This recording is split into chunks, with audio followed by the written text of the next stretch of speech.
Vamos a ver, después del anuncio de ETA y el nuevo escenario que se abre en Euskadi, yo creo que las formaciones políticas lo que tenemos que trabajar sobre todo es en los consensos. Y trabajar en los consensos para que haya un proceso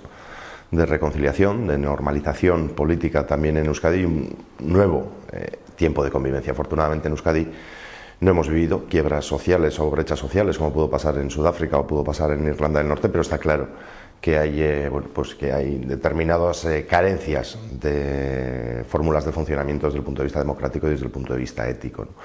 En ese sentido nosotros apostamos por un relato compartido, no tanto un relato compartido lo que tiene que ver con las causas de lo que fue la violencia o la reacción de la violencia, sino un relato compartido basado en principios éticos, basado en principios que determinen cuál tiene que ser a partir de este momento la fórmula en la que todos tengamos un consenso básico de funcionamiento en Euskadi, y eso va a ser seguramente lo que nos permita avanzar de cara a la normalización política entre todos y entre todas, es decir, el hecho de que todos tengamos claro que la única fórmula para resolver los conflictos es el diálogo, es el respeto al adversario político y el respeto a las diferentes posiciones políticas, pero lógicamente también habrá que definir un relato en el que todos estemos de acuerdo sobre cuáles son las maneras más correctas de funcionar y de articular el país a partir de ahora, ¿no? En ese sentido,